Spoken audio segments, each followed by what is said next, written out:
Hi, I'm Dr. Mitch Harlan, and welcome to the Truth Talks podcast. We're bringing on another incredible story today. This is the story of Brian Fleming, and he is the blown up guy. You don't know what that means just yet, but Brian's getting ready to tell us what that means, and then we're going to parlay his story into real life, real events, and what goes on in your world, and how his experience can certainly enhance whatever it is you're going through. Brian, how are you today, sir? Man, I am doing great. Just staying busy. Being alive is a good thing. And in your story, being alive is a real good thing. So we got to give our shout outs first. Chad Williams is always a good guy for Truth Talks. We ran his podcast. As a matter of fact, I'm going to be talking about him in the next show that I do. And he introduced me to you, and he says, this guy's got a great story. He's a great human being. I got in contact with you. I agreed with that statement, and here we are getting ready to do a podcast together. So I want to thank you for coming on our show and telling your story. Yeah, thanks for having me. You know, Chad, he's been a great friend over the years. I always love talking to you guys, and I circle back around to this all the time for a few different reasons. You know, just when we talk about military stories, and this is going to be a military story, and then how it parlays into real life, but just that perseverance, the sacrifices that you guys make, I always like to highlight that because I think oftentimes it goes unnoticed, and everybody's just busy in their own life, but you go over there, and many times we get these really profound stories, and you don't have to be in the military. You've never even had to know any branch of the military for your story to impact your life in different areas of it. So I want to start out with your story. So if you could start that out, that'd be fantastic. Yeah, well, I want to say, first of all, everybody gets blown up in life. Everyone has a story. Nobody's story is more or less valid than another person's. Everybody gets hurt. That's the thing we all deal with. What makes the difference is how you handle that. It's how you respond to those things. And there are a lot of factors that go into that, from how a person is mentally wired to who they have or don't have in their life at the time in place that they need them, and what kind of systems they have set in place and what kind of framework they think by. There are all kinds of different factors that go into that. But I was very fortunate to be able to have a pretty, I would say quick, that's a relative term, but a quick recovery from what I went through in Afghanistan. But there are a number of things in my life that were set in place that I didn't realize were set in place. Now, with hindsight, looking back, I can see this is why I overcame. It was this, and it was this, and it was this. And boy, what if I wouldn't have had one of those things, and it would have, the bottom would have dropped out. But so I'll take credit for things I do. But there's a lot in my story I can't take credit for because I am not the one who orchestrated so much of what I'm about to tell you and how things have worked out for the good. I served as a team leader in an infantry platoon with the U.S. Army's 10th Mountain Division in Afghanistan back in 2006. And I was there for, well, yeah, I got married in December of 2005, deployed in March of 2006, got blown up twice. First was a roadside bomb we ran over, blew up the vehicle, set it on fire. I survived, walked away unscratched. They got blown up with all of us in it. And then a few months later, a suicide bomber drove his minivan into my door and exploded in Kandahar and blew himself and his van into about 10,000 pieces right there in the street. I woke up burned and bloody, laying in a ditch face down on the side of Highway 1 in Kandahar, about 2 miles away from Kandahar Airfield, which was our final destination. And I was burned 2nd degree on my face and neck, which is obviously healed. 3rd degree on both my hands. Had some post-traumatic stress, suffered a mild TBI, spent 14 months at Brooke Army Medical Center and getting my burned skin scraped off with razor blades while I was awake and conscious. And I just want to say, there are a lot of men and women who could be called, soldiers who could say, hey, had that blown up guy moniker. I have friends who have been blown up way worse than me and injured. I'm just the guy who thought it would be funny to have a website called blownupguy.com because I looked blown up at the time when I bought it for $9 on GoDaddy back in 2007. But yeah, I spent 14 months at the medical center there. And, some opportunities presented themselves during that time. And if you want to get into that a little bit later about my mentor, we definitely can. But that's the fast version of my story. You know, when you talk about getting blown up twice, I always say lightning never strikes twice in the same spot. But in your case, it did. So, well, they had different spots, but it definitely struck. But same lightning. Yeah. So, yeah. My God, I mean, so after the first one, were you thinking that can't happen to me again? No, when I went to Afghanistan, and I don't want you to think I'm trying to be a tough guy here, but when I went to Afghanistan, I dealt with death I knew it was possible. I joined Army infantry during a time of war. I knew what I was getting into.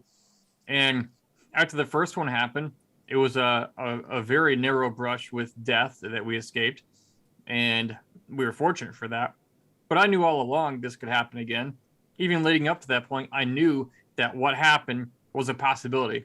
And it was a very great possibility that this would even happen again. But I had dealt with the idea of yeah, I might not make it out of here, and it doesn't matter how good the guys are beside me. When it's my time, it's my time, and there's nothing I can do to run from that. And that's truly how I still feel. And so you don't live too cavalier and reckless, but at the same time, you're not so in a hole in a corner, afraid to make a move. And so there's an in between somewhere. And so I wasn't afraid to get back in a vehicle or anything, if that's what you meant. It was just, hey, I'm thankful for bulletproof glass and armor plating, and we got to live another day. So how does this experience of this story, how has it changed your life? You do a lot of speaking around the country. What's the main message that you bring? I teach people how to stand firm when everything around them is blowing up in their lives, because simply put, that's my life experience. I never meant to do this as an author and speaker. I never imagined coming home injured and then getting up on stages and talking to thousands and hundreds of thousands of people about it. That's not something you really do, or someone really ever wants to do. But what made the difference is when the first time a guy pulled me up on stage, he was my very first mentor, Dave Reaver. He was burned in Vietnam. Grenade went off next to his face, a phosphorus grenade. He got horribly injured. He came home, became a speaker, wrote books. He mentored me.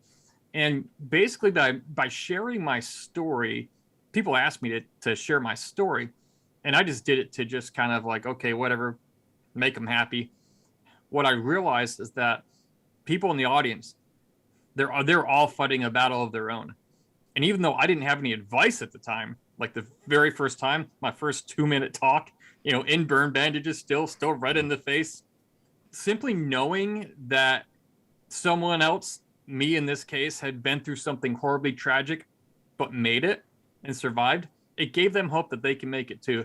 I remember a young lady walked up to me after I got off stage that day, and she said, hey, I was raped and I was abused and I was molested growing up.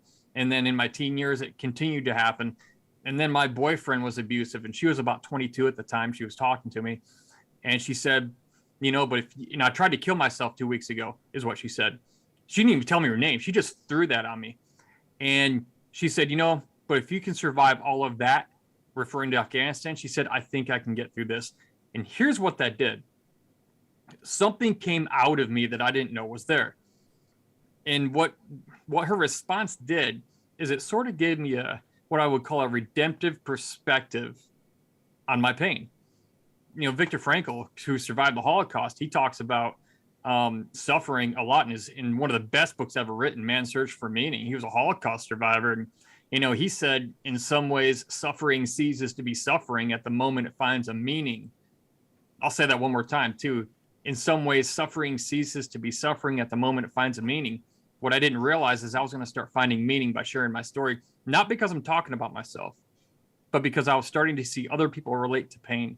It's a universal language, and they were getting hope that they can keep going too. And that was something worth living for. Was that story that the first time that you heard something like that, it was that turning point where you said, man, I really got to go share this story to help other people?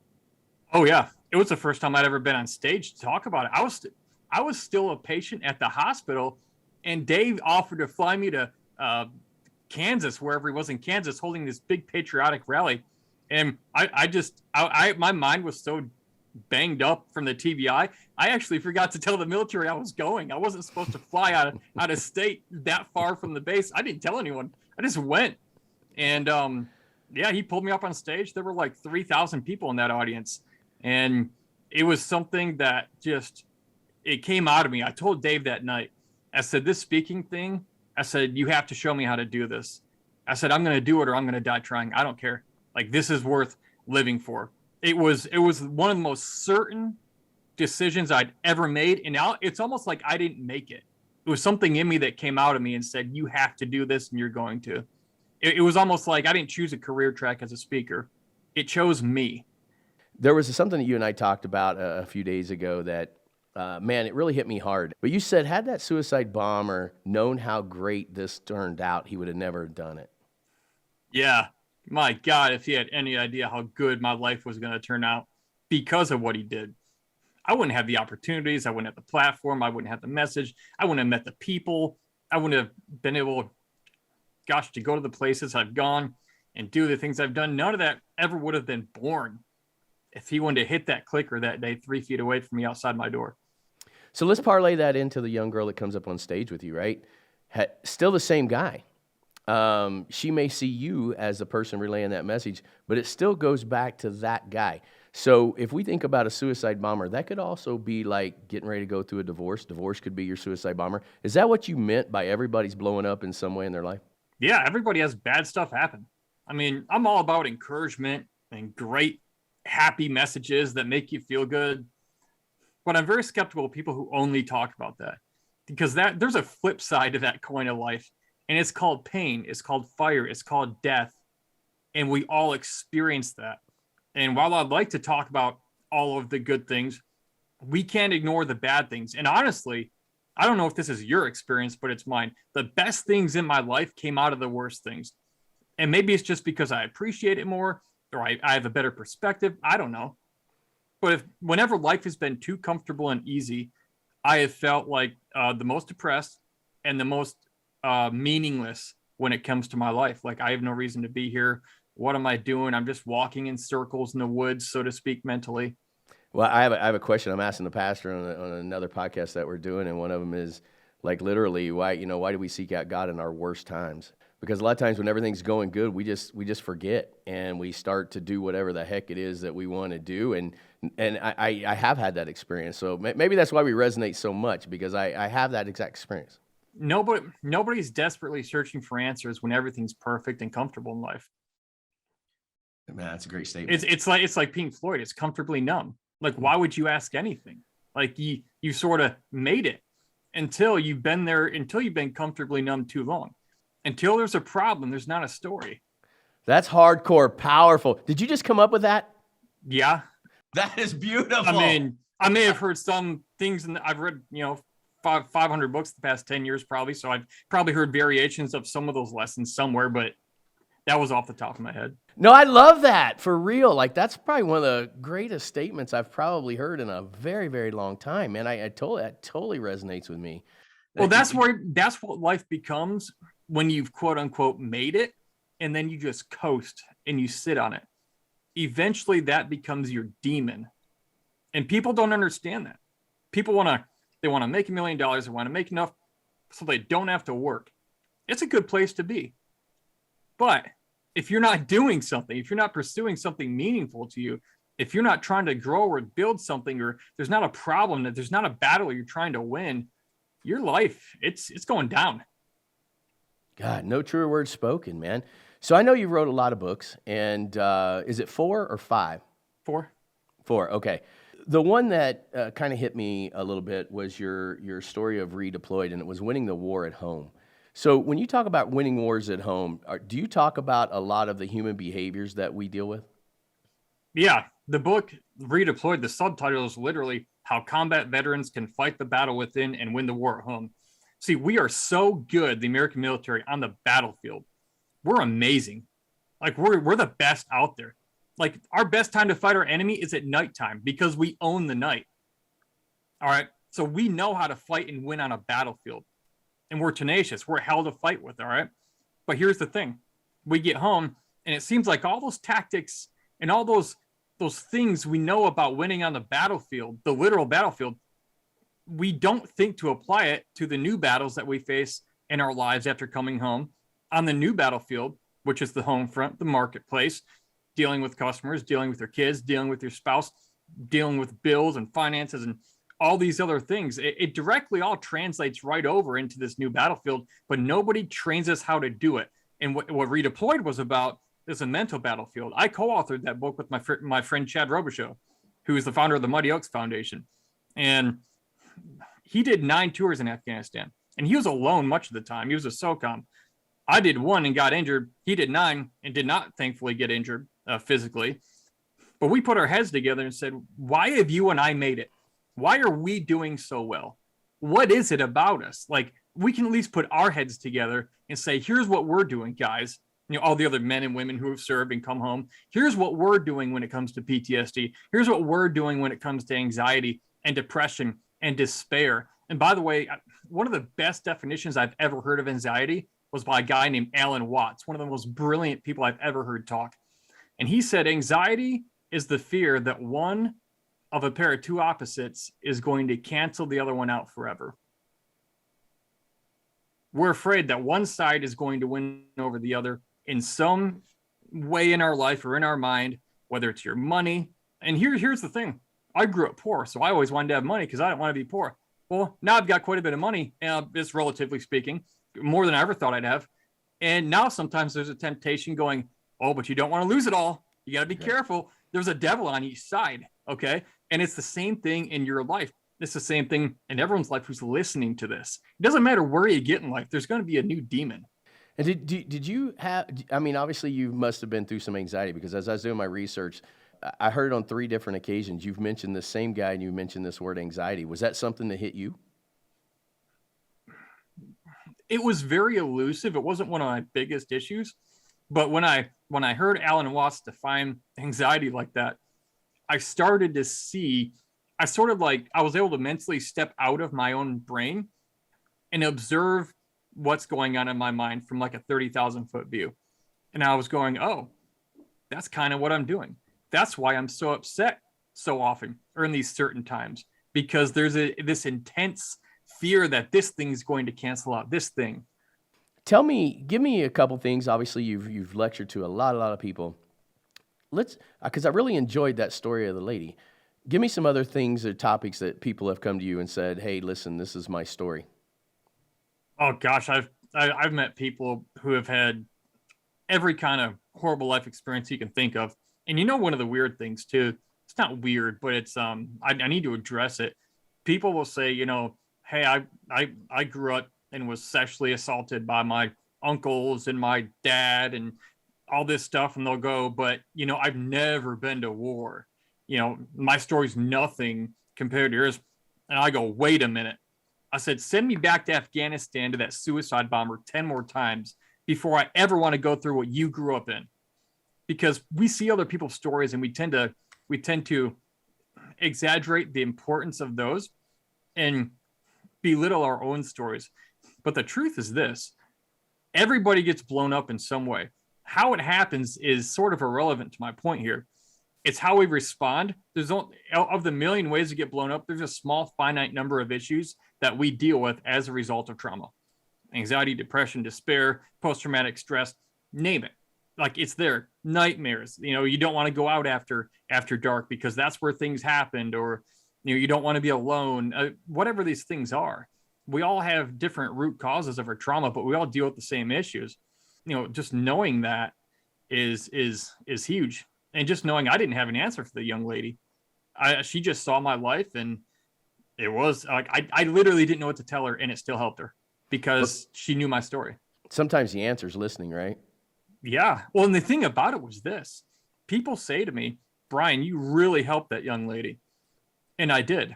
I didn't mean to, but I did. But here's the truth: she helped me, because after she told me that, this whatever came out of me, which led me to where I am today. And other people who were there standing beside us heard and saw this whole thing happening, and they felt the positive effect of that.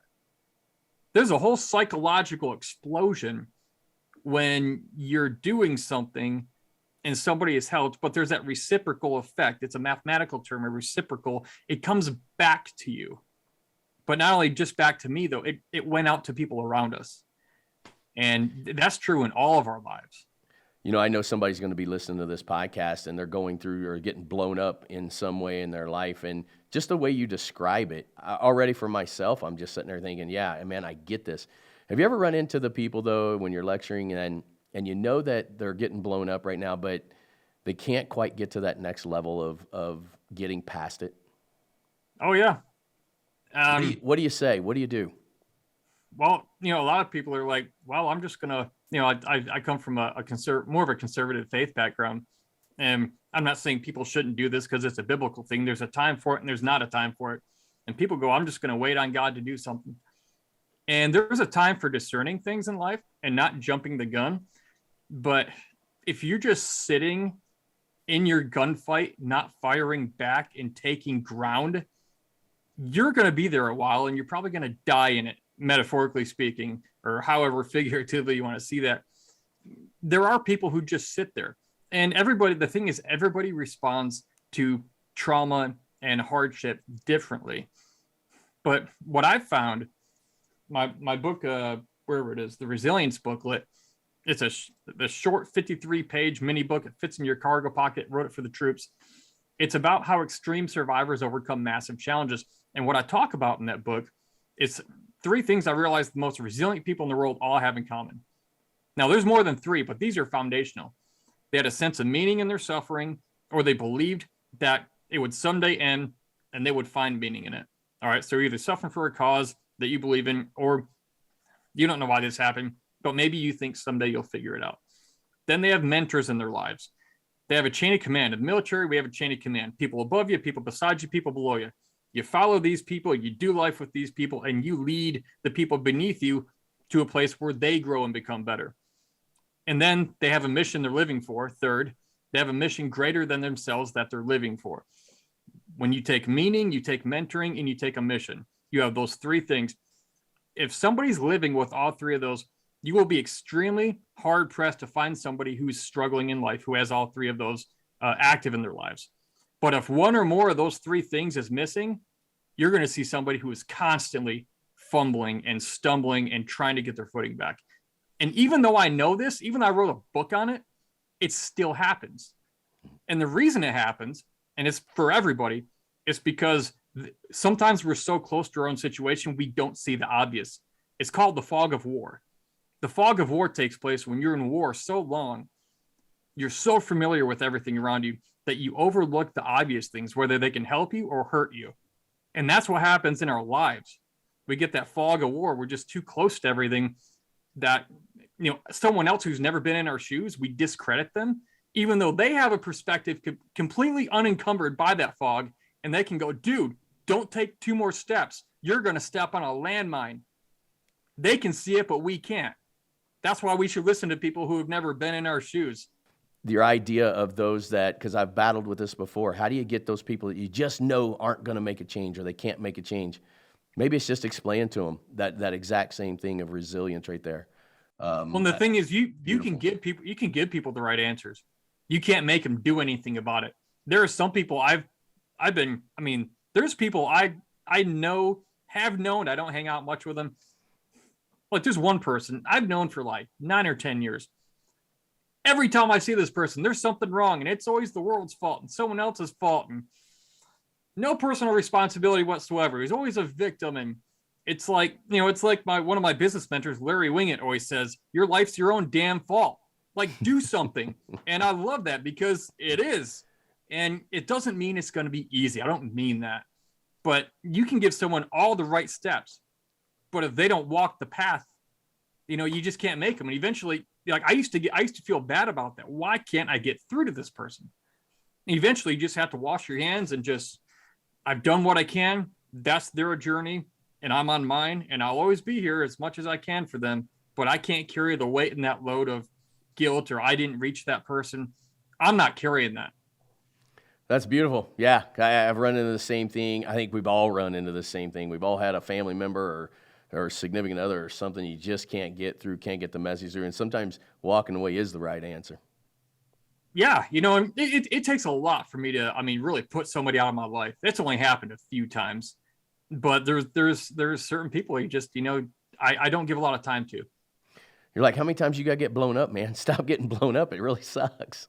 Yeah. And then you trying to get the job, and then you didn't get it. So you go to take to social media to complain about that company publicly. And like, the next interview people who talk to you are going to read your wall. They're not supposed to. Okay. They're going to, yeah, you already shot the next 3 opportunities out of the sky, like congratulations, would you like a bigger shovel?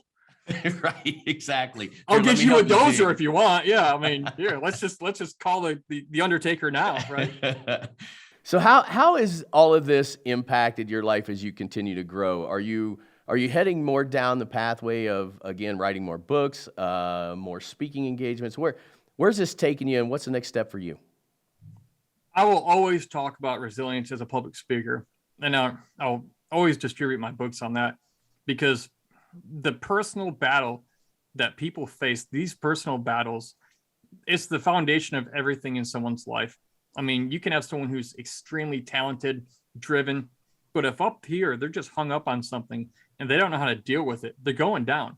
I mean, look at a guy like Robin Williams. I mean, such a sad story how his life ended. Everybody loved that guy.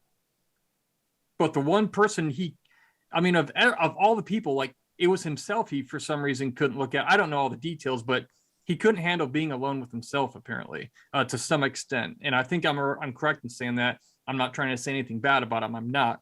But for such a funny, well-loved person for so long, there was something deeply hidden that he wasn't able to handle.